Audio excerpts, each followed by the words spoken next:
नमस्कार, जय हिंद, जय भारत। एक बार फिर वैभवी हाजिर है परिचर्चा की नई कड़ी के साथ। दर्शकों, हमेशा की तरह हर रविवार शाम 7 बजे नए विषयों को लेकर हम आते रहे हैं और आज 123वीं कड़ी में आप सभी का अभिनंदन है, आप सभी का स्वागत है। हर बार हमने अलग अलग विषयों पर बात की। कुछ समसामयिक विषय रहे, कुछ महत्वपूर्ण विषय रहे, कुछ ऐसे रहे जो समाज की कुरीतियां रही हैं, उन पर हमने बात की, उस पर हमने विमर्श किया। लेकिन आज हम बात कर रहे हैं सिबलिंग पर। सिबलिंग यानी सहोदर, सहोदर भाई बहन के ऊपर उनके जो संबंध हैं, उनका प्यार है, उनका तकरार है, उनका दुलार है, उन तमाम बातों पर आज हम प्यारे प्यारे नन्हे नन्हे बच्चों को आमंत्रित हमने किया और उनसे ही हम ये सारी बातें करेंगे, क्योंकि भाई बहन को हमने आमंत्रित किया है आज के इस पटल पर शोभा बढ़ाने। मथुरा से भी भाई बहन आए हैं, दिल्ली से भी आए हैं और आपस के संबंधों के बारे में बहुत अच्छी अच्छी बातचीत वो करेंगे और हमें आशा है कि आप सभी को यह कार्यक्रम पूर्व की भांति बहुत ही ज़्यादा पसंद आने वाला है।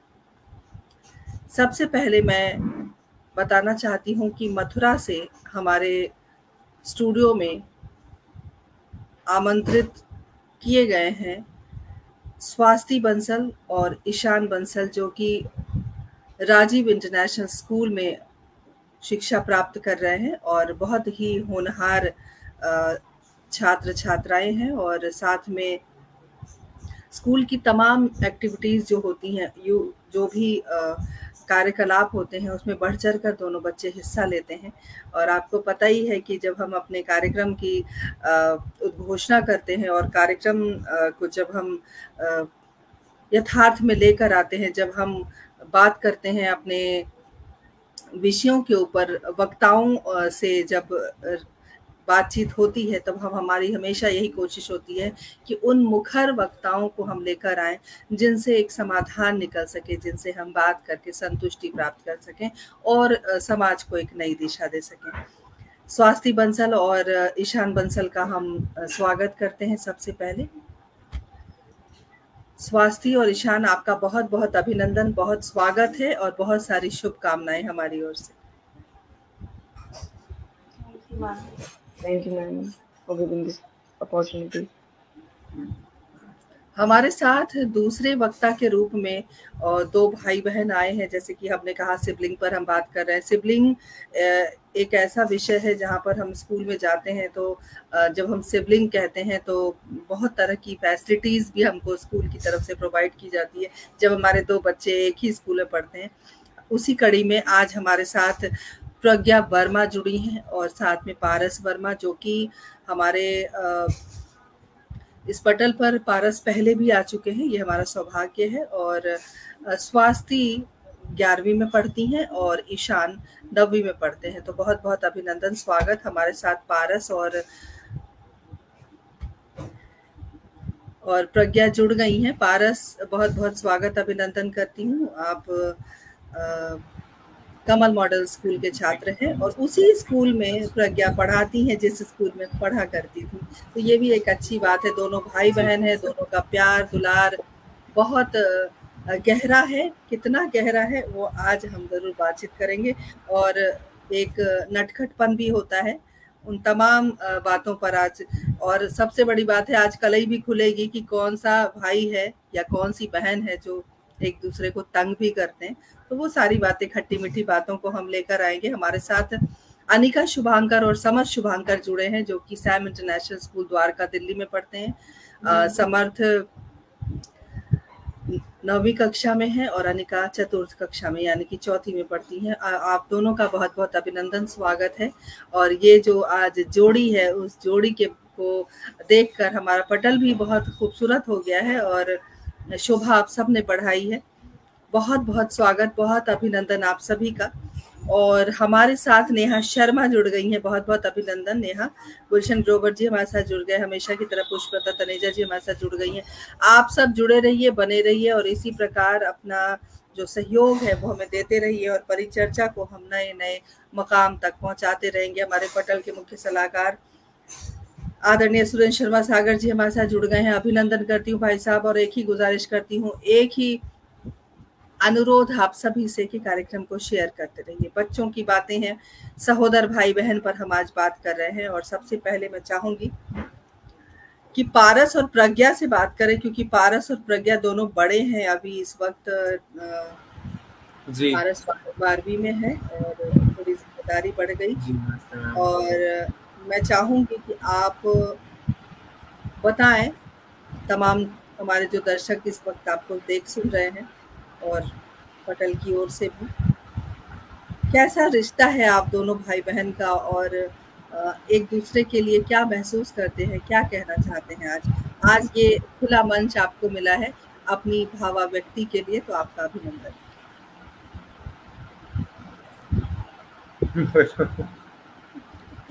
काफी नोकझोंक वाला रिश्ता है। अगर प्यार है तो उतना ही अमाउंट में, मतलब प्यार भी ऐसा है कि अगर मैंने 2 रोटी खाई है तो तू भी जबरदस्ती 2 ही रोटी खाएगा, तो ऐसे वाला प्यार है जो प्यार दिखता नहीं है। हम कोशिश करते हैं कि मतलब कि सामने वाले को खुश कर सकें, लेकिन उसके पहले हमें खुद ही खुश रहना पड़ेगा ताकि हम सामने वाले को खुश रख सकें। और जहाँ तक की बात आई इनकी, तो ये तो खैर नहीं सुनती मेरी। मैं चाहे कितना भी ये कह लूँ कि दीदी आप ऐसे कर लो, आप ऐसे कर लो, नहीं मैं अपने हिसाब से कर लूँगी, तू अपना देख, चल निकल। तो ऐसा ही रिश्ता है। लेकिन हाँ, जहाँ तक बात आती है प्यार की, तो मुश्किल वक्त में जैसे कभी कभी फैमिली में कुछ इश्यूज चलते हैं या फिर कुछ भी प्रॉब्लम्स आती है, तो उस टाइम पे इमोशनल सपोर्ट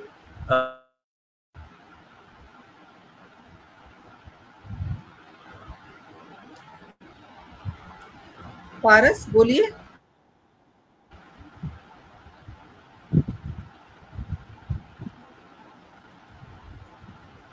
पारस सुन पा रहे हैं?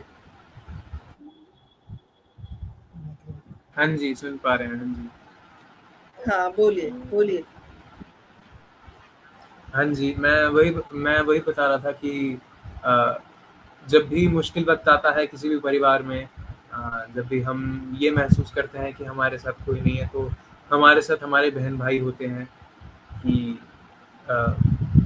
दुख बांटने के लिए, और हमारे साथ उस दुख को बांटने के लिए, उस दुख का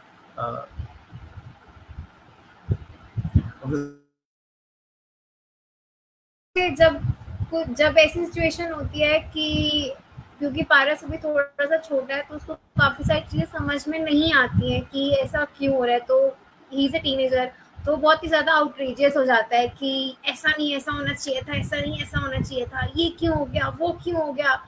तो वहां पर क्योंकि ऐसे टाइम पर मम्मी और पापा की बात थोड़ी सी कम समझ में आती है, बट वो क्योंकि वो एक जो लैंग्वेज होती है वो उनकी थोड़ी सी बड़ी हो जाती है कि पारस को समझने में उनको टाइम लगता है। उसे लगता है कि नहीं, जनरेशन गैप है। हाँ ठीक है, जनरेशन गैप है, बट एक जब उसको ऐसा एग्जाम्पल दिया जाता है कि पारस देख, अगर तू इस सिचुएशन में होता तो कैसा होता, तब वो जाके समझता है कि अच्छा हाँ ठीक है दीदी, यहाँ मुझे चीज समझ में आई। तो सिर्फ वहीं तक वो बहुत सीरियस सी बातचीत आती है, वरना अदरवाइज तो चाहे इसमें और मुझ में 6 साल का ही गैप है, बट बहुत लड़ाई होती है। जी, बहुत ही ज्यादा। तो डेली बेसिस पे तो लड़ाई होती है, बट जब ऐसी सिचुएशन आती है तब होता है कि अच्छा हाँ ठीक है, हम एक दूसरे को समझते हैं। बहुत बढ़िया। अभी हम थोड़ी देर के बाद आपके पास फिर से आएंगे और बहुत सारी बातें अभी हमें करनी है। हम स्वास्थ्य और ईशान के पास चलते हैं, जो कि बहुत ही पावन नगरी मथुरा से हमारे साथ जुड़े हैं। स्वास्थ्य आप बड़ी हैं और ईशान छोटे हैं, तो सेम कंडीशन है जैसे कि अभी प्रज्ञा और पारस ने कहा, अपनी बात बताई कि सहोदर भाई बहन का क्या रिश्ता होता है, और आप दोनों का रिश्ता किस तरीके का है, वो हम चाहते हैं कि आप हमारे दर्शकों को बताएं और खुलकर बात करें। स्वागत है आपका। हमारे रिश्ते में सिर्फ और सिर्फ नोक-झोंक ही ज्यादातर है, क्योंकि हम दोनों में ज्यादा एज गैप नहीं है, सिर्फ 2 साल का एज गैप है, तो ज्यादातर चीजें सेम ही रहती हैं। हमने लड़ाइयाँ भी होती हैं, और पर जब हम कुछ काम एक साथ करते हैं तो हम खुशी से करते हैं बहुत से। हम दोनों एक साथ एक काम को एकजुट के करते हैं, पर लड़ाइयाँ भी बहुत होती हैं। डेली बेसिस पे रोज़ किसी ना किसी एक छोटी-सी चीज़ में बहस होती रहती है। कोई ना कोई बात पे कहीं ना कहीं लड़ाई हो जाती है कि उसने ऐसा किया है तो हमें भी ऐसा करना है, मतलब बराबरी वाली चीज हो जाती है हमेशा लड़ाई में कि ऐसा है तो ऐसा ही है और उसने ऐसा किया है तो मेरे को भी ऐसा करना है, ऐसा बहुत ज्यादा हो जाता है। और लेकिन जब कोई चीज साथ में करते हैं तो वो साथ में होती है, जैसे कभी किसी चीज में हेल्प करनी हो या ऐसा कुछ हो तो अगर मम्मी की हेल्प करनी हो तो सब इक्वली करेंगे। कोई ऐसा नहीं है कि कोई लड़ाई कर रहा हो कि मैं नहीं करूँगा, पर हम इस सब कुछ इक्वली करते हैं और लड़ाई भी करते हैं। स्वाति और ईशान, आप थोड़ा सा अपना कैमरा सही कर लीजिए क्योंकि आप थोड़ा सा बैक तरफ जा रहे हैं। आराम से बीच में आ जाइए और थोड़ी देर में मैं आपसे बात करती हूँ क्योंकि अभी नोक झोंक वाली बात और भी सुननी है। समर्थ और अनिका, आप अपना माइक ऑन कर लें और आप बताएं कि आप दोनों का संबंध कैसा है, दोनों का रिलेशन कैसा है और दोनों में क्या, जैसे दीदी बाकी के दीदी भैया में नोक झोंक होती है, आप में भी होती है, हमारे दर्शकों को बताएं। आप सभी को नमस्कार। और मैं एक भाई के नज़रिए से कहूँ तो फिर परवाह है, प्यार है, पर थोड़ी सख्ती है दोनों के में, क्योंकि बड़ा भाई कहा भी जाता है कि बड़ा भाई एक पापा की जैसा होता है। तो फिर फ्रेंडली बात करते हैं, एक दूसरे से अच्छे से रहते हैं, पर सख्ती थोड़ी मैं सख्ती रखता हूँ कि क्योंकि फिर बड़ा भाई और छोटी बहन है तो थोड़ी अंदर भी थोड़ी सी मतलब कि प्रोटेक्शन वाली बात आ जाती है कि छोटी बहन है, उसको कैसे रखना है।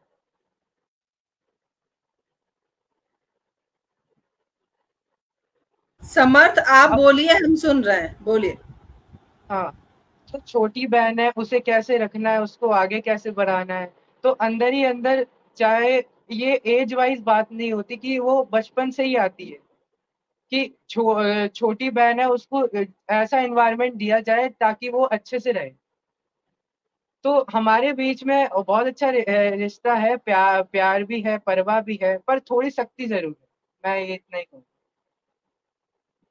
चलिए, समर्थ थोड़ी सख्ती बरतना चाहते हैं और अनिका क्या कहना चाहती है अपने भाई के लिए?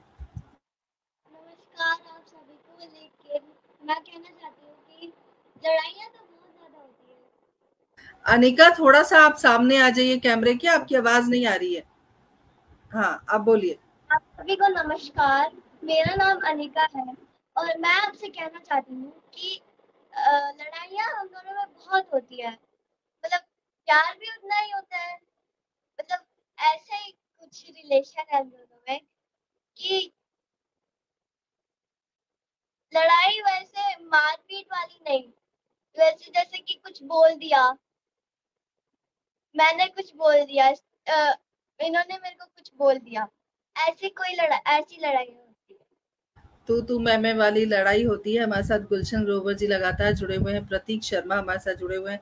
अभिनंदन करती हूँ, स्वागत करती हूँ। एक ही आप सभी से निवेदन है कि इस कार्यक्रम को शेयर करते रहिए क्योंकि हम सहोदर भाई बहन पे बात कर रहे हैं। जिस संबंध के बारे में आज हम बात करें वो संबंध दुनिया का सबसे महत्वपूर्ण संबंध है, बहुत प्यारा संबंध है क्योंकि भाई बहन का रिश्ता ही ऐसा है। और भाई बहन के रिश्तों पर न जाने कितनी पिक्चरें आई हैं, कितनी बार हमने सिनेमा हॉल में जाकर जो देखा है हमने संबंधों को बहुत करीब से।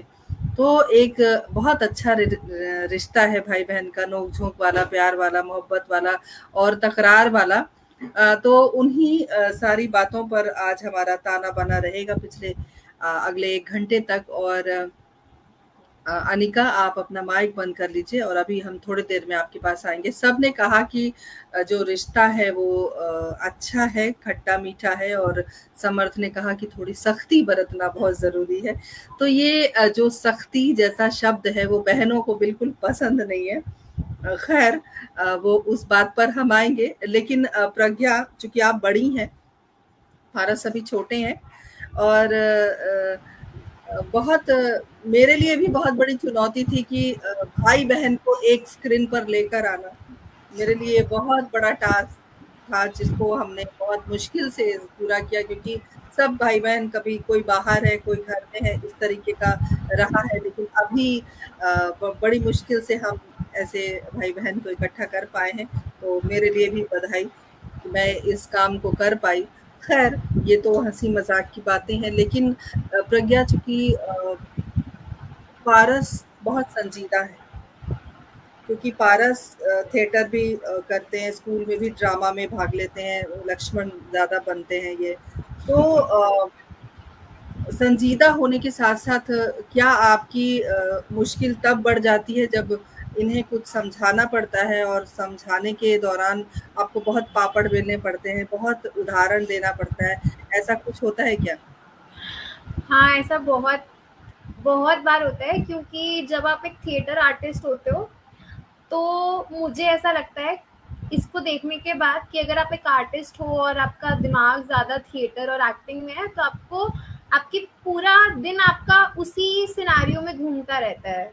पूरा टाइम आप सिर्फ यही सोचते हो कि आज मैंने क्या किया, तो वहाँ से उसको हटाना कि पारस बस थिएटर अभी तक था, अब आप नॉर्मल ज़िंदगी में आ चुके हो, वहाँ से उसको लेकर आना। उसके बाद ये समझाना कि आपकी लाइफ में बाकी सारी चीज़ें भी इम्पोर्टेंट है। तो एक तो टास्क वो होता है।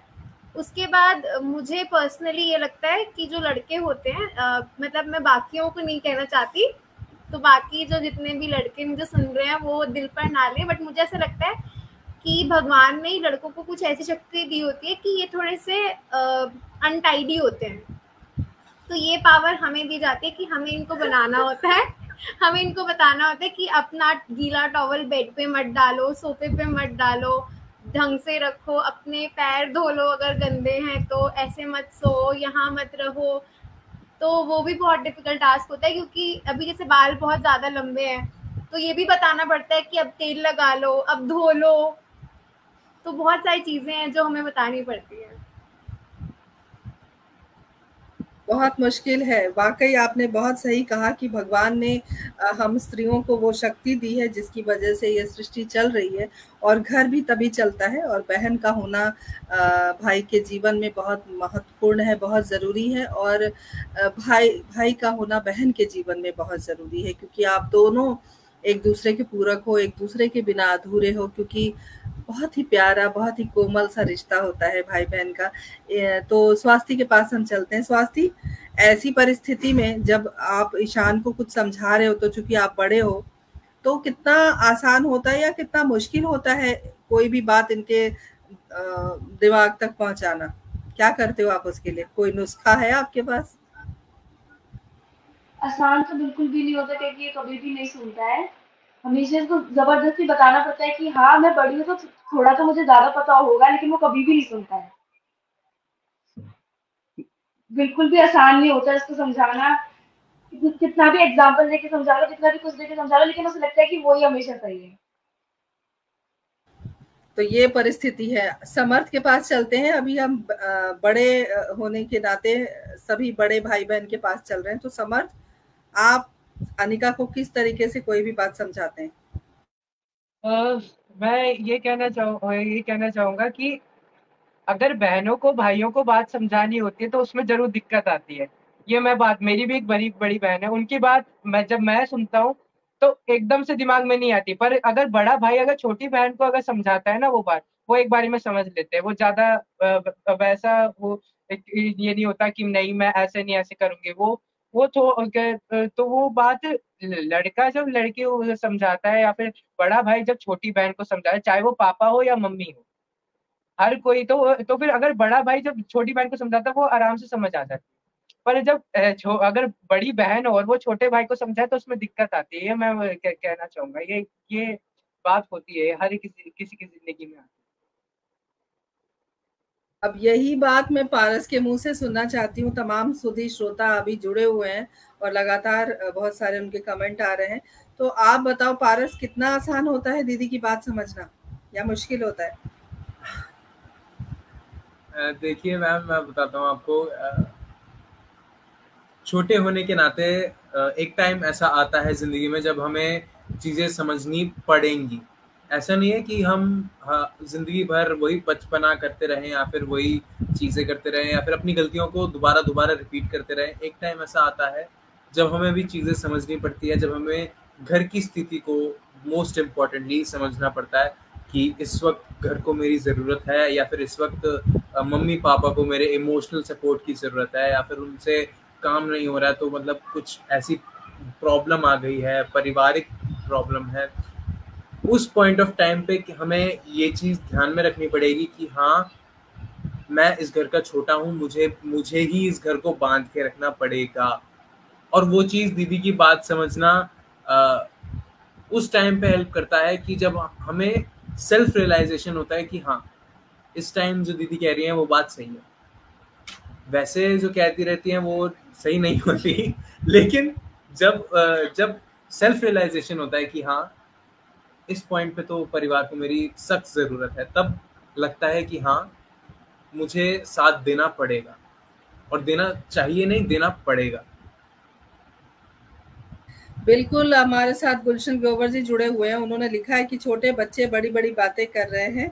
अच्छी बात है, आज की पीढ़ी को अच्छी समझ है और वाक़ई हिंदी साहित्य संस्थान दिल्ली की ओर से मैं एक बात ज़रूर कहना चाहूँगी कि हम इस तरह के जो विषय चुन के लाते हैं, उससे पता चलता है कि हमारी जो भावी पीढ़ी है, वो बहुत सही दिशा में जा रही है और हमारा जो देश है, वो सही हाथों में।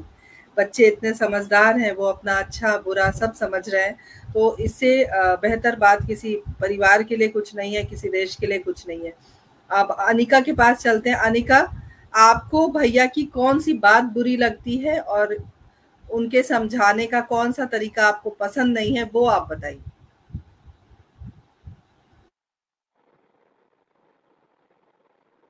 मेरे को भैया की ये बात अनिका, थोड़ा आप कैमरे के पास आ जाइए, भैया के पास आ जाइए आप। भैया के पास आइए। हाँ, अब बोलिए। मेरे को तो भैया की ये बात बुरी लगती है कि ये मेरी हर बात पे शिकायत करते हैं। और कुछ? और मेरे को भैया की ये बात एक और अच्छी नहीं लगती कि वो हर चीज में डांटते हैं। तो समर्थ, अब आगे से डांट नहीं लगानी है और हमारे साथ परिचर्चा मनोरंजन हो गई है। वाकई बहुत बढ़िया है, बहुत बच्चे की प्यारी प्यारी बातें हम सुन पा रहे हैं।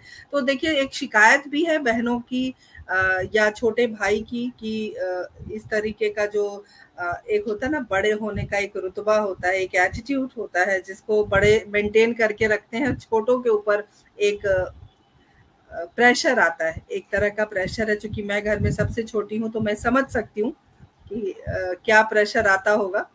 और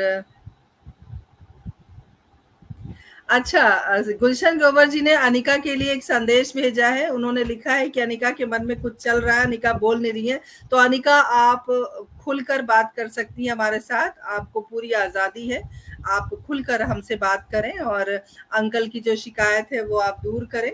चलिए, हम अभी आपके पास आएंगे, आप अपना माइक बंद कर लीजिए। सहोदर भाई बहन की बात हम कर रहे हैं और जैसे खट्टी मीठी बातें रोज होती हैं रोजमर्रा की जिंदगी में, और जब आप साथ में स्कूल जाते हो, क्योंकि प्रज्ञा आप पास आउट हो और पढ़ा रहे हो स्कूल में, उसी स्कूल में जहाँ से आपने पढ़ाई की, और अभी छोटे भाई आपके उसी स्कूल में पढ़ रहे हैं। तो एक टीचर और स्टूडेंट का एक रिश्ता है। अब वो घर में आपको दीदी बोलेंगे और वहाँ जाके आपको मैम या मिस कहेंगे, तो वो पल कैसा लगता है आपको? और घर से लेके बाहर का जो एक रिलेशन होता है, कितना डिफिकल्ट होता है मैनेज करना? बहुत ज़्यादा डिफिकल्ट होता है। और रही बात साथ जाने की, जबकि हम दोनों सेम स्कूल में जाते हैं और सेम ही टाइमिंग्स है हमारे जाने के, मगर फिर भी आई गेस 100 में से एक दिन होता होगा जब हम साथ में जाते हैं या फिर साथ में आते होंगे, क्योंकि ये बहुत लेट उठता है। और मुझे बचपन से ही मेरे को ये दिक्कत रही है कि मैं अपनी दिक्कत ही बोलूँगी कि मैं बहुत पंक्चुअल रहती हूँ, कि जहाँ मुझे जाना होता है वहाँ पे टाइम पर जाऊँगी, चाहे सामने वाला जाए या फिर ना जाए। तो मैं इसको ये तो बहुत अच्छी बात है, ये दिक्कत नहीं है, ये तो बहुत अच्छी बात है। Well done. बट इसके अकॉर्डिंग तो ये दिक्कत है कि आपको इतनी जल्दी क्यों जाना होता है। तो मैं कहती हूँ कि कोई बात नहीं, मुझे कोई दिक्कत नहीं है, आप रहो घर पे, मैं जा रही हूँ। तो बहुत मिनिमम होता है जब इसका कोई इवेंट होता है तो एकदम रेडी रहता है कि चलो आज साथ में चलेंगे। मैंने कहा ठीक है, ओके, आज साथ में चलेंगे। बट हाँ, ये भी बहुत रहता है कि क्योंकि इसके बहुत सारे फ्रेंड्स भी आप मुझे जानते हैं, तो घर पे जब आते हैं तो दीदी कहते हैं और वहाँ पे जाते हैं तो मैम कहते हैं। तो सुनने में भी बहुत अजीब लगता है कि अच्छा ठीक है, अब यहाँ मैं मैम हूँ। तो काफी चीजें डिफरेंट हो जाती हैं। जब स्कूल में होती हैं दीदी तो वहाँ पे जाके दीदी ये भी बोलती हैं बाकी टीचर्स को कि इसको बताना, तू टीचर्स को मत बताइए जो सीनियर है, जिनसे दीदी पढ़ी हैं, वो उनको मत बताइए कि मैं तेरी बहन हूँ, नहीं तो बोलेंगी कैसा गवार भाई है मेरा।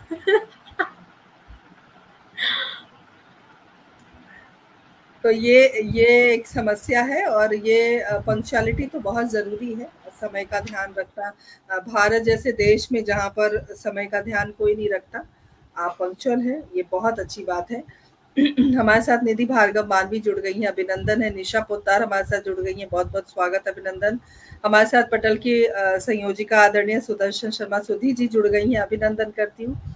संजय जी हमारे साथ जुड़े हुए हैं, बहुत बहुत अभिनंदन, स्वागत। और संजय जी, आपसे गुजारिश करती हूँ कार्यक्रम को आप ज़्यादा से ज़्यादा शेयर कीजिए। बच्चों की बहुत प्यारी प्यारी बातें सामने आ रही हैं और मैं चाहती हूँ देश दुनिया तक ये बातें पहुँचे। आप सभी का बहुत बहुत शुक्रिया जुड़ने के लिए और इतने सारे संदेश भेजने के लिए। स्वास्थ्य और ईशान, आपके पास हम आते हैं। आप दोनों में कभी बहुत ज़्यादा लड़ाई हुई है, बहुत ज़्यादा, कि मम्मी पापा को इन्वॉल्व होना पड़ा हो आप दोनों के झगड़े को खत्म करने के लिए, कभी ऐसा हुआ है? हुआ तो है, मतलब अभी तो नहीं होता, जब हम पहले छोटे थे तब बहुत होता था, बहुत लड़ाई होती थी, फिर मम्मी पापा को ही सॉल्व करवानी पड़ती थी। अच्छा, कोई ऐसी लड़ाई आपको याद है, किस कारण ये लड़ाई शुरू हुई थी और कैसे मम्मी पापा ने पैचअप करवाया? ऐसी कोई लड़ाई याद तो नहीं, क्योंकि अब तो ऐसा ज़्यादा नहीं होता कि ज़्यादा ही पेरेंट्स को इन्वॉल्व होना पड़े, इसलिए ऐसी कोई याद नहीं है, अभी बहुत पहले हुई हो तो। मुझे लगता है समर्थ और अनिका को तो याद ही होगा कि कैसे लड़ाई आप करते हो और मम्मी पापा कैसे पैचअप करवाते हैं, बताइए जरा दर्शकों को। अब लड़ाइयाँ तो बहुत होती हैं, ये नहीं कहूँगा, बहुत होती लड़ाइयाँ। ऐसे तू करके कि तू मैं बहुत होती है। कि कल ही की बात है, हम लोग कैरम बोर्ड खेल रहे थे, ऐसे होगा या ऐसे नहीं होगा, नहीं ये ऐसे होगा, इतनी ज़्यादा ये छोटी सी बात इतनी बड़ी बन गई कि मम्मी पापा के पास जाना पड़ेगा कि मम्मी वो ऐसे कर रही है, ये ऐसे नहीं होगा, वो ये उधर से बोल रही है ऐसे नहीं होगा, इसको ऐसे करना है, भैया ने ऐसे कर दिया, मैं बोलता हूँ नहीं भूमि ने ऐसे किया है, अनिका ने ऐसे किया है। तो फिर ये कल ही की बात है कि लड़ाइयाँ होती हैं, पर उतनी ज्यादा मतलब कि मारपीट ही नहीं, बस मुंह से कि उसने ऐसे बोल दिया, मैंने ऐसे बोल दिया, कभी उतना हाथ वाथ नहीं, उतना ये मारा इनकी लड़ाइयाँ शीत युद्ध की तरह होती हैं, शीत युद्ध इनका रोज चलता रहता है। मैं जानती हूँ इस बात को। और हमारे साथ साधना शर्मा जुड़ी हैं, बहुत बहुत स्वागत, अभिनंदन करती हूँ। जुड़े रहिए, बने रहिए, बहुत आनंद आ रहा है, बच्चों की प्यारी प्यारी बातें हम सुन रहे हैं। समर्थ, चूंकि आप बड़े हैं, सैम इंटरनेशनल, दोनों बच्चे एक ही स्कूल में हैं, क्योंकि हम सिबलिंग पर बात कर रहे हैं, तो जब आप एक ही स्कूल में हो तो कितनी जिम्मेदारी आपकी होती है, आपकी छोटी बहन है, आपको उनकी केयर करनी है, कैसे आप स्कूल तक लेकर जाते हो और स्कूल से घर लेकर आते हो, वो हमारे दर्शकों को आप थोड़ा बताएं। अभी तो हाँ, हम लोग जाते तो वैन से हैं, पर मुझे इस बात पे अपने अच्छा लगता है कि मैं इसको लंच ब्रेक में या कभी कभार मैं इसको देखने चले जाता हूँ कि ये कैसे कर रही है, कहाँ बैठी है, क्या कर रही है, तो मैं ऐसे देखने चले जाता हूँ। हाँ, मैं उसको अपने साथ स्कूल के गेट के अंदर छोड़ के आता हूँ, बाकी लेके बाहर तो वो मेरे वैन ड्राइवर जो मेरे वैन वाले के वो ले जाते हैं सारे बच्चों को, तो क्योंकि हम 9th में तो हमारी लेट छुट्टी होती है, तो मतलब जाने का तो एकदम, और थोड़ा थोड़ा रहता और थोड़ी जिम्मेदारी भी रहती है कि कैसा पढ़ रही है। इसकी टीचर से भी जाके कभी कभार पूछ लेता हूँ कि क्या कैसा कर रही है, क्या कुछ दिक्कत आ रही है या फिर कोई सुधार की जरूरत है, ऐसा मैं तो कर कभी लेता हूँ। समर्थ आप इसके प्रोटेक्शन के लिए कभी ये कहते हैं कि ये मेरी बहन है, इसे छेड़ना मत, ध्यान रखना, ऐसा कभी हुआ है? ऐसा ऐसा मैं मुझे तो याद नहीं है, पर एक बार ही जरूर हुआ था। एक बार ही मैं आपको अपनी बहन की बात बता देता हूँ। एक लड़का था, अब वो मजाक में ही मारा होगा। एक बार ट्यूशन में भी मेरे साथ हुआ था, मजाक में ही मारा होगा, पर मुझे इसको कोई हाथ लगा मुझे को गुस्सा आ जाता है। हाथ नहीं लगाना, मुंह से बात करो, हाथ नहीं लगाना बस।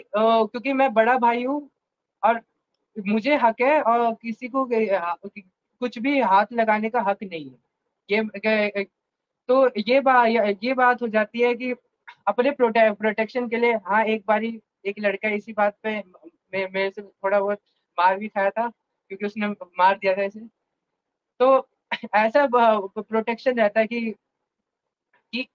आप मुंह से बात करो, पर ऐसे कि उसको मारू मत। ये बात हो जाती है। चलिए, बहुत बढ़िया। और ईशान स्वास्थ्य, आपके पास हम आते हैं। जब आप स्कूल जाते हो, दोनों साथ में राजीव इंटरनेशनल में आप दोनों पढ़ाई कर रहे हैं, और जब आप स्कूल जाते हो तो दोनों का जो एक दूसरे के प्रति जो प्यार है और जो प्रोटेक्शन की, जैसे समर्थ ने कहा कि प्रोटेक्ट करना ज़रूरी है, थोड़ा ध्यान रखते हैं वो। तो आप स्वास्थ्य, आप बड़ी हैं, तो कैसे घर से लेके स्कूल तक का और स्कूल से लेके घर तक का क्या सफर रहता है आपका? स्कूल में तो ऐसा ज़्यादा कुछ होता नहीं है, क्योंकि ये अलग रहता है, मैं अलग रहती हूँ, और हम दोनों में ज़्यादा एज गैप भी नहीं है, तो ऐसी चीज़ तो नहीं है। और वैसे भी अगर ऐसा कुछ होता भी है तो वो उसे पसंद नहीं है कि मैं किसी की चीज़ में ऐसे इंटरफेयर करूँ। मुझे भी नहीं पसंद होगा कि मतलब ऐसी लड़ाई नहीं होती कि मारपीट वाली लड़ाई हो जाए, तो छोटी-मोटी बात पे होती है, वो भी इतनी नहीं होती है कि किसी और को इंटरफेयर करना पड़ जाए। तो ऐसा तो कुछ नहीं होता है। और स्कूल में भी ऐसा मतलब ज़्यादा कुछ बात नहीं होती है हमारी, और स्कूल में ऐसा ये नहीं होता कि हम दोनों को एक संग रहना है, ऐसा कुछ है। बस वगैरह में भी हम एक संग जाते हैं, तो वो भी ऐसा कुछ नहीं होता है। तो क्या कभी जब आप स्कूल जाते हो या आप रिलेटिव्स के घर जाते हो, तो सारे जो रिश्तेदार हैं वो कहते हैं कि देखो, अगर बनना है तो स्वास्थ्य और ईशान की तरह बनो, देखो दोनों कितना प्यार करते हैं, ऐसा कुछ कभी सुनने के लिए मिलता है? अगर मिलता है तो आपको कैसा लगता है? ऐसा मतलब ज़्यादा तो सुनने को नहीं मिलता, क्योंकि हम दोनों की हमेशा ही लड़ाई होती रहती है, तो इसलिए।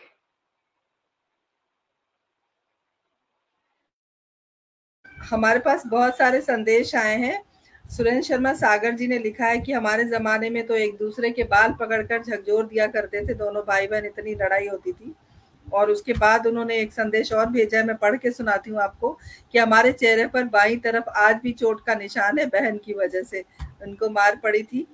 उसके अलावा साधना शर्मा जी लिखती हैं कि मेरे पोती और पोते को आशीर्वाद। अच्छा, साधना जी, बहुत बहुत आपका स्वागत, अभिनंदन करती हूँ। स्वास्थ्य और ईशान की दादी हैं आप, बहुत बहुत स्वागत, अभिनंदन।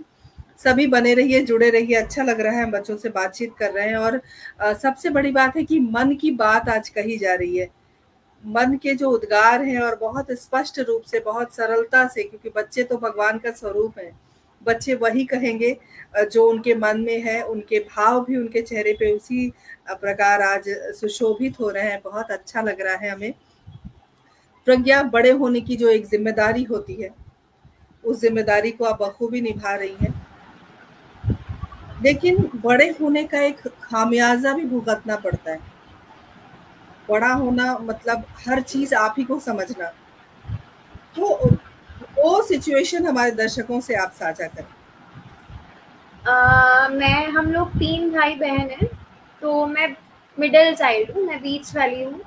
तो जब तक मेरी बहन की शादी नहीं हुई थी, तब तक मुझे नहीं पता था कि बड़े होने का एक्चुअली मतलब क्या होता है, क्या रिस्पॉन्सिबिलिटी होती है, कैसे आपको सब चीज़ें कैसे हैंडल करनी पड़ती है। बट जब उनकी शादी हुई और अब मैं बड़ी हूँ, तो अब पता लगता है कि बहुत मुश्किल होता है एक बड़ा भाई बहन होना। क्यों? क्योंकि आपको सब चीज़ मैनेज करनी है, और अगर आपका छोटा भाई है तो आपको ज़्यादा दिक्कत आती है, क्योंकि ऐसा कहा जाता है, और जो कि मुझे लगता है कि अब रियलिटी भी है, कि अगर आप अपने भाई को कुछ बोलोगे तो उसको एक बारी में नहीं समझ में आएगा कि ये काम ऐसे ही होगा, वो उसको नहीं समझ में आता, क्योंकि वो उनमें इनहेरिट नहीं होता, वो नहीं समझ पाते या फिर कुछ भी कह लो। बट अब ऐसा होता है कि सारी रिस्पॉन्सिबिलिटी, इसकी गलतियों की भी डांट मुझे ही पड़ती है।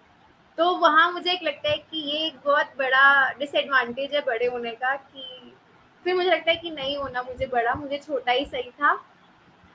फिर मुझे अपनी बहन की भी बहुत याद आती है कि क्यों चली गई। क्यों चली गई, वाकई। और समर्थ के साथ भी मुझे लगता है सेम सिचुएशन होगी। समर्थ, जब आप बड़े हो घर में और अनिका को बहुत कुछ समझाना पड़ता है, कई बार ऐसा होता होगा घर में कि अनिका की वजह से आपको डांट पड़ती है, उस समय आपको कैसा फील होता है, और तब आप अपने माँ बाप को क्या समझाना चाहते हैं? हमारे पटल के माध्यम से आप बताएं। हाँ, वैसे मुझे कभी मम्मी पापा के डांट का बुरा नहीं लगता, पर जब इसकी अनिका के बारे में बात आती है तो फिर वो अलग एक सिचुएशन होता है, क्योंकि मेरा माइंडसेट ऐसा है कि मैं चाहता हूँ इसको हर चीज बेस्ट मिले। मम्मी पापा तो अपना सब कुछ कर ही रहे हैं, पर जो मैं कर सकता हूँ अपनी बहन के लिए वो सब मैं अपने बेस्ट करूँ। मैं ये सोचता हूँ, और यही बात और बाकी सब चीजें मैं उतना वो नहीं, डांट डांट का उतना ध्यान नहीं देता मैं। पर इसकी मैं ऐसा नहीं बोलता कि मेरी गलती नहीं थी, मम्मी आपने इसको क्यों किया ऐसे, इसको क्यों नहीं, आपको आपने इसको क्यों, ये जरूर बोलता आपने इसको क्यों नहीं डांटा, गलती तो मेरी नहीं थी, आपने इसको क्यों नहीं डांटा, ऐसा जरूर बोलता हूँ, पर ऐसा मैं कभी बुरा नहीं मानता इस बात। अच्छा अनिका, आप ये बताएं कि जब आप स्कूल जाती हैं और भैया उसी स्कूल में बड़े क्लास में पढ़ते हैं, तब आप को कैसा महसूस होता है? आपको लगता है कि भैया हैं तो मुझे कोई चिंता नहीं है, मुझे डर नहीं है किसी का, ऐसा महसूस होता है आपको?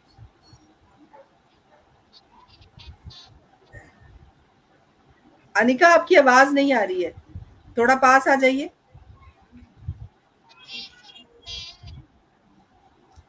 आवाज नहीं आ रही है। आवाज हर टाइम जब भी स्कूल जाओ या स्कूल से आओ तब क्या होता है? क्या होता है अनिका? मेरे को कोई फिक्र नहीं है, मेरा बड़ा भाई है, यही बात है।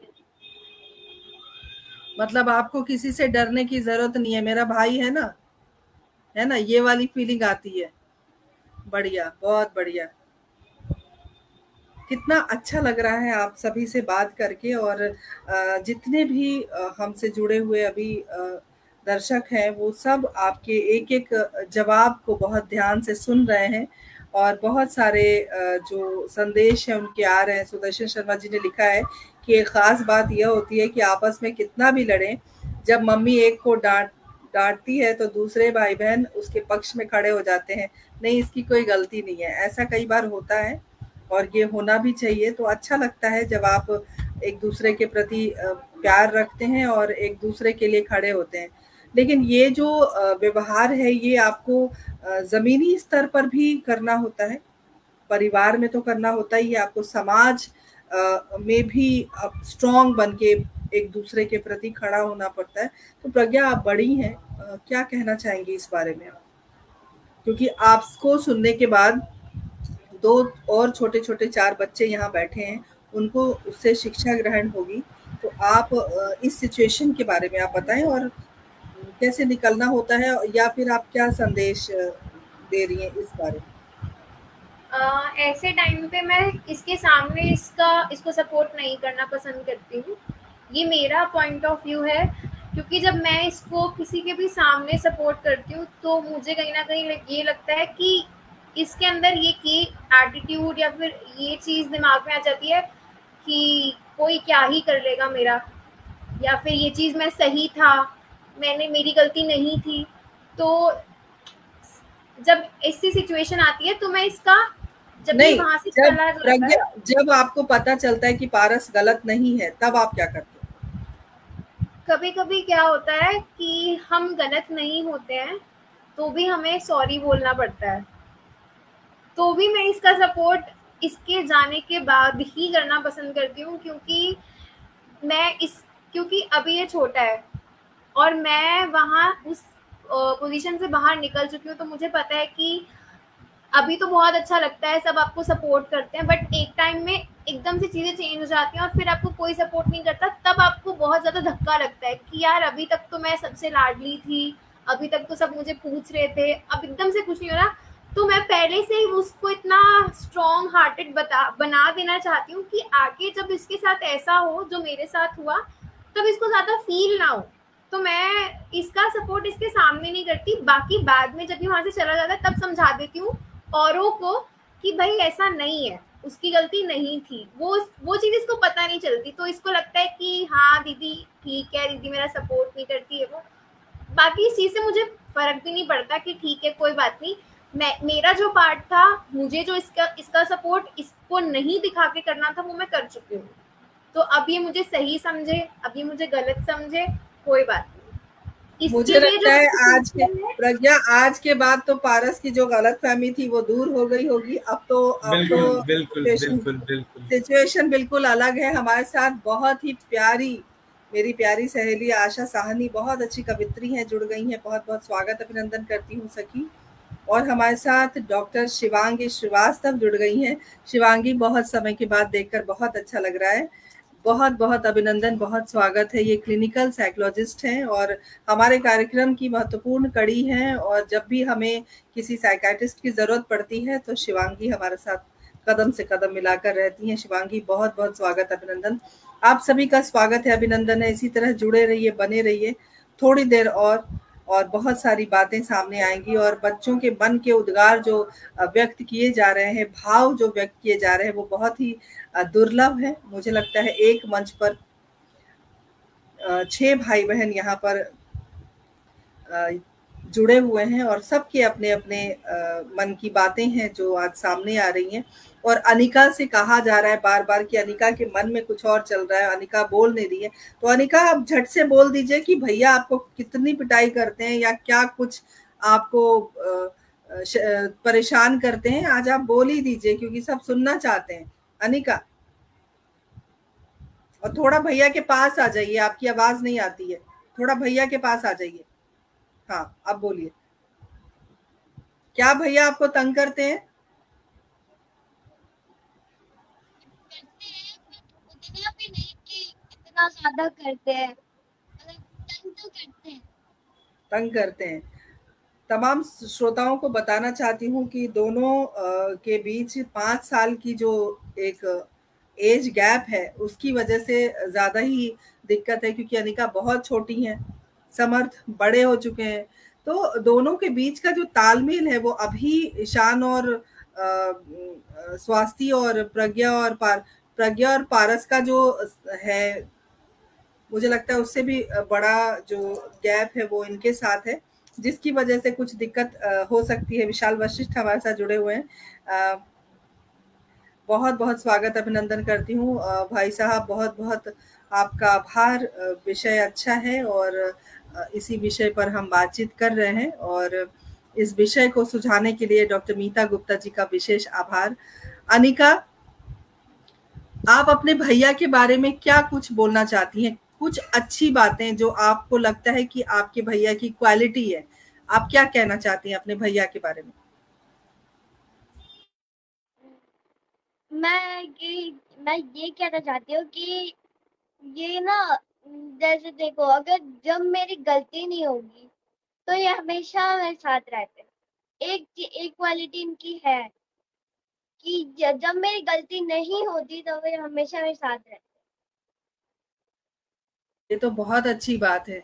और स्वास्थी, अगर मैं यही सवाल आपसे पूछूं, ईशान से पूछूं, क्योंकि ईशान छोटे हैं, आपको सबसे बेहतरीन जो क्वालिटी एक होती है बड़ी बहन में, आपको क्या देखने को मिलता है? स्वास्थ्य के अंदर ऐसी क्या खास बात है जो आपको बहुत अच्छी लगती है? और पारस, यही बात मैं आपसे मेरी बहन है, ये मेरे को बहुत बहुत सपोर्ट भी करती है। मम्मी जब मेरे को डांटती है या जब बोलती हैं, जब मेरी गलती नहीं होती तो सपोर्ट भी करती है। और मैं इसे परेशान करता हूँ तो ये गुस्सा भी कम नहीं होती, बस चिल्लाती है पर गुस्सा बहुत कम होती है। अच्छा, पारस आप क्या कहेंगे? चाहे ये मुझसे कितनी ही गुस्से में बात कर ले, चाहे ये मेरे से कितना ही मुझ पे चिल्ला ले, चाहे अपना कितना ही गुस्सा मुझ पे निकाल ले, हमेशा मेरे दिमाग में सबकॉन्शियसली यही चलता रहता है कि ये कभी मेरा बुरा नहीं चाहेंगे। अगर ये कोई भी स्टेप ले रही है मेरे प्रति, तो वो कहीं ना कहीं मेरी ही अच्छाई के लिए है, कहीं ना कहीं वो मेरा ही सुधार करेगा। अगर दीदी मेरे को ये बोल रही है कि बेड पे से टॉवल हटा ले, या फिर अपने बालों का ध्यान रख ले, या फिर सोफे पे से कुछ सामान हटाना है, तो कहीं ना कहीं वो मेरा ही कैरेक्टर डेवलपमेंट हो रहा है एक तरीके से, कि मुझे आगे चल के अगर मैं शिफ्ट भी होता हूँ कहीं, मैं कहीं बाहर भी जाता हूँ, आउट ऑफ स्टेट भी जाता हूँ, आउट ऑफ टाउन भी जाता हूँ, तो मुझे वो प्रॉब्लम्स ना आए जैसे मैं फेस करूँ कि घर फैला हुआ है या फिर पसरा हुआ है। और कहीं ना कहीं वही चीज़ दीदी मुझे एक तरीके से बना रही हैं, तो ये चीज़ मैं इनकी बहुत अच्छी लगती है कि हाँ, कोई तो इंसान है ऐसा जो मुझे बदलने में लगा हुआ है। पारस, आज तो मुझे ऐसा लग रहा है कि हिंदी साहित्य संस्थान दिल्ली को सब दुआएं दीजिए। सब मुझे लगता है कि सबकी दुआओं की ज़रूरत हमें है और बहुत सारी शुभकामनाओं की ज़रूरत है, क्योंकि हमने एक ऐसे भाई बहन को एक प्लेटफॉर्म दे दिया है जहां पर एक दूसरे के मन की बात जान पा रहे हैं। और बहुत अच्छा लग रहा होगा आपको प्रोग्राम के बाद, आपका जो रिलेशन है वो और ज़्यादा बेटर हो जाएगा, ऐसी मुझे उम्मीद है। और जब आप चूँकि पारस छोटे हैं, पारस बाहर जाएंगे और उनके लिए आपने एक प्लेटफॉर्म तैयार कर दिया है कि आपको गीला टॉवल कहाँ रखना है, जूते कहाँ रखने हैं, आप अपने शैम्पू कर लो, कंघी कर लो, जो भी है, जो घर की रोजमर्रा की जिंदगी की वो तमाम चीजें होती हैं। हमारे साथ कुकी ओम प्रकाश जी जुड़ गए हैं, बहुत बहुत अभिनंदन, स्वागत करती हूँ भाई साहब।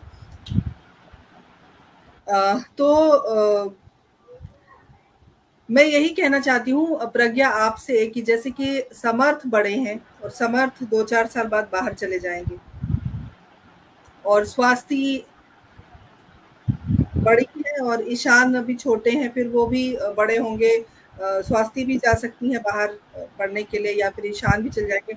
ऐसी सिचुएशन में एक, चूंकि आप बड़ी बहन है, बड़े होने के नाते आप इन बच्चों को, इन छोटे भाई बहनों को क्या संदेश देना चाहती हैं? क्योंकि 4 साल बाद समर्थ अभी 9th में पढ़ते हैं, 4 साल बाद बाहर चले जाएंगे। गीला टॉवल इनकी बहन इनको नहीं सिखा सकती क्योंकि इनकी बहन बहुत छोटी है। वैसी सिचुएशन में आप क्या सिखाना चाहती हैं, क्या शिक्षा देना चाहती हैं इस पटल के माध्यम से? मैं यही कहना चाहती हूँ कि सबसे इम्पोर्टेंट हमारे पेरेंट्स होते हैं, क्योंकि मुझे लगता है कि अभी मेरे अलावा यहाँ पर जितने भी 5 लोग बैठे हैं वो सारे टीनेजर्स हैं। और जब आप एक टीनेजर होते हो तो आपको हमेशा अभी नहीं तो एक टाइम के बाद अपने पेरेंट्स गलत लगने लगते हैं। जब मैं टीनेजर थी तो मुझे भी लगता था कि यार मम्मी ऐसे क्यों कह रही हैं, पापा ये ऐसे क्यों कह रहे हैं, मम्मी ऐसे क्यों नहीं, मेरी क्यों नहीं सुनते, मेरे को क्यों नहीं समझ रहे हो आप लोग। बट अब लगता है कि मैं गलत थी, हर जगह मैं गलत थी और वो लोग सही थे।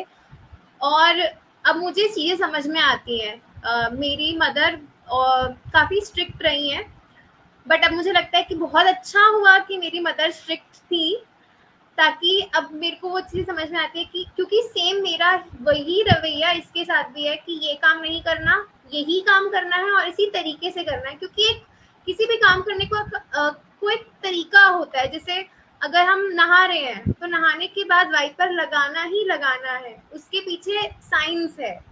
और अगर आप हर काम को करने के पीछे का लॉजिक जान लोगे तो आपको काम नहीं लगेगा, तो फिर आपको दूसरों की भलाई लगेगी। जैसे जब मैं कोई इसको काम बताती हूँ, प्रज्ञा, जूते में पॉलिश करने का क्या लॉजिक है और क्या साइंस है वो बताइए।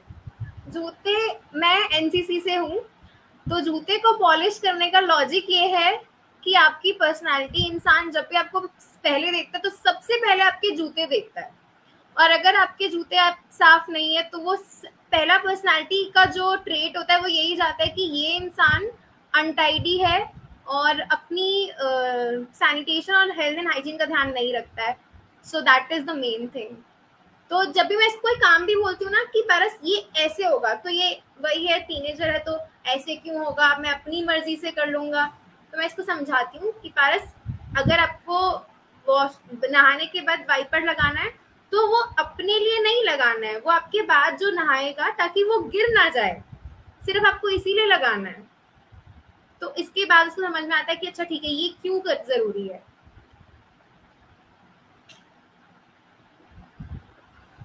तो मुझे लगता है कि आज की परिचर्चा सार्थक रही है, क्योंकि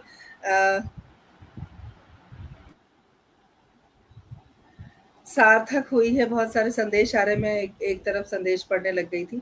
सार्थक चर्चा चल रही है क्योंकि एक दूसरे से सीखने का भी आज अवसर मिला है और अपनी बात रखने का भी अवसर मिला है।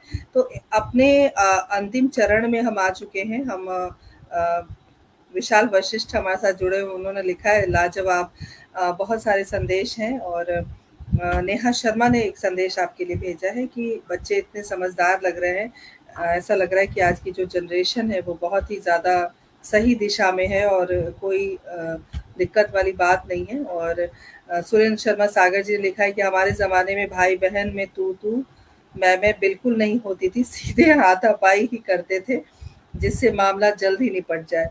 तो ये सिचुएशन थी। और सुदर्शन शर्मा सुधी जी ने लिखा है सार्थक चर्चा रही है। वाकई हमने कोशिश की है सहोदर भाई बहन को एक मंच पर लाने की और अपने मन के उद्गार व्यक्त करने की। तो आप सभी भाई बहन से चलते चलते मैं जानना चाहूंगी कि आप दोनों एक दूसरे को क्या संदेश देना चाहते हैं, और ऐसी कौन सी बात है, इस पटल के माध्यम से खुलकर बात करें, कौन सी ऐसी बात है जो आपको एक दूसरे की पसंद नहीं है, और हम चाहेंगे कि आज इस पटल के बाद जब आप रोजमर्रा की जिंदगी में शामिल हो जाएं तो आप उस बात को ध्यान में रखें और कभी रीटेलीकास्ट इस प्रोग्राम को आप देखें दोबारा से, तो आपको लगे कि हमने जो बातें की हैं वो हमारे जीवन के लिए बहुत महत्वपूर्ण है और हमने बहुत कुछ सीखा है। तो मैं समर्थ अनिका के पास सबसे पहले चलती हूँ। आप एक दूसरे को क्या संदेश देना चाहते हैं? एक दूसरे के लिए आप बात कीजिए कि आपको क्या चाहिए एक दूसरे से, बताइए। अनिका सबसे पहले आप बताइए, आपको भैया से क्या चाहिए? मेरे को ये चाहिए कि वो मेरे को हर एक बात पे ज्यादा डांटे ना, बस इतना ही। समर्थ आप बताइए, आपको क्या चाहिए अनिका से? मैं चाहता हूँ कि ये कभी मुझे अपने से छोटा समझे, क्योंकि ऐसा नहीं होता कि छोटे बड़ों को कुछ सिखा नहीं सकते। आगे जाके मैं भी अगर फॉरेन गया तो ये छोटी बहन भी मुझे बहुत कुछ सिखाएगी। ऐसी बात नहीं है कि छोटे बड़ों को नहीं सिखा सकते। कभी कभार हमारे जो पेरेंट्स होते हैं वो भी बच्चों से बहुत सारी चीजें सीखते हैं। तो कभी ये अपने आप को मुझसे मतलब कि छोटी है पर एक सीमित वो मतलब कि एक लाइन तक रखे कि इतने छोटी है, बाकी इसको बोलने में या किसी चीज में कोई दिक्कत ना हो। हर एक बात ये खुल के कहे मेरे साथ, मैं ये चाहता हूँ।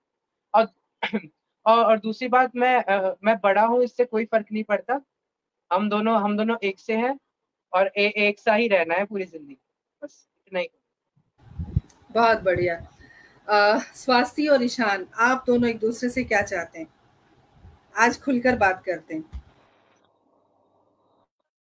तो मैं ऐसा चाहता हूँ कि ये मेरे को छोटी छोटी चीजों पे चिल्लाए ना और इरिटेट ना हो मुझसे ज्यादा, क्योंकि मैं तो उसे परेशान करूंगा ही।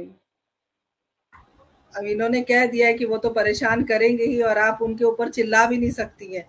ये दोनों कंडीशन इन्होंने लगा दी है आपके ऊपर। अब आप बताइए कि आपको ईशान से क्या चाहिए? तो मुझे ये चाहिए कि मतलब मम्मी से ज्यादा तो ये मुझे डांटता है, क्योंकि मतलब कुछ भी होता है तो इसमें ज्यादा प्रॉब्लम होती है। मम्मी को इतनी प्रॉब्लम नहीं होगी कि मैं कुछ कर रही हूँ, उससे ज्यादा प्रॉब्लम होगी कि मैं ऐसा कर रही हूँ। तो ये वो बंद कर दे।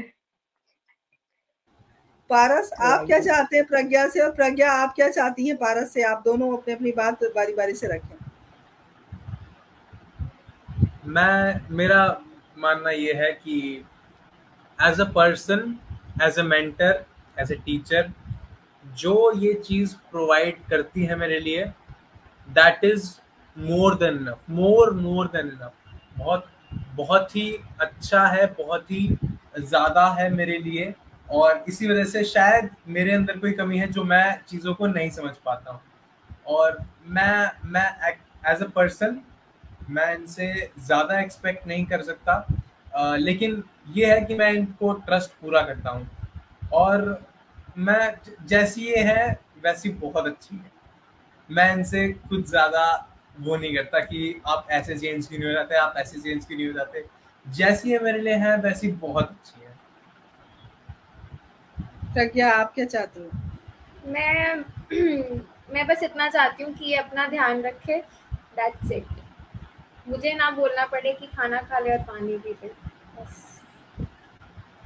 बहुत बढ़िया। आज की परिचर्चा वाकई बहुत अच्छी रही, क्योंकि हमने आज सिबलिंग पे बात की, सहोदर भाई बहन पे बात की। बहुत सारी जो बातें हैं वो सामने आई। बहुत प्यार, मोहब्बत और बहुत ही नज़ाकत के साथ भाई बहन ने अपने मन के भाव व्यक्त किए, और एक दूसरे के प्रति जो केयरिंग की भावना है, जो एक दूसरे के प्रति चिंता की भावना है, एक दूसरे के प्रति आप लगाव रखते हैं और एक फिक्र करते हैं कि मेरे भाई को या मेरी बहन को कुछ हो ना, वो अच्छे से रहें, खुश रहें। तो इन तमाम बातों पर जो आज हमने चर्चा की, वो चर्चा वाकई तमाम जो श्रोता हैं वो कह रहे हैं कि सार्थक रही है। मुझे भी ऐसा लगता है। और आने वाले भविष्य के लिए आप सभी को बहुत सारी शुभकामनाएं। दोनों भाई बहन ऐसे ही प्यार से बने रहिए और प्यार करिए, प्यार बांटिए और हमेशा साथ में रहिए। यही कामना करते हैं हम, और यही शुभकामनाएं हैं, यही आशीर्वाद है हम बड़ों का। और हमारी परिचर्चा में आप शामिल हुए, आपने इतनी अच्छी अच्छी बातें की, और आपके परिजनों का विशेष आभार, क्योंकि उन्होंने इजाजत दी आपको परिचर्चा में शामिल होने के लिए। तो आप सभी का धन्यवाद, आप सभी को शुभाशीष। इसी तरह आप प्यार से रहिए, आगे बढ़िए और भविष्य में नाम रोशन कीजिए। आपका बहुत बहुत आभार हमसे जुड़ने के लिए। और आज की परिचर्चा हम यहीं स्थगित करते हैं। अगली बार नए विषय के साथ फिर शाम 7 बजे उपस्थित होंगी, रविवार। और बुधवार को आपको पता ही है किरदार जिंदगी का कार्यक्रम होता है। बुधवार को नए किरदार के साथ आप सभी से मिलूंगी। तब तक के लिए आज्ञा दीजिए। आप सभी का आभार, और तमाम सुधी श्रोता दर्शक जो हमसे जुड़े हुए हैं लगातार, उन सभी का विशेष आभार। और इसी तरह हमारे साथ बने रहिए। हमारा YouTube का चैनल है हिंदी साहित्य संस्थान दिल्ली, आप उसे सब्सक्राइब जरूर करें, क्योंकि थोड़े समय के बाद ये वीडियो आपको YouTube पर उपलब्ध होगा। तब तक के लिए आज्ञा दीजिए। जय हिंद, जय भारत, शुभ रात्रि।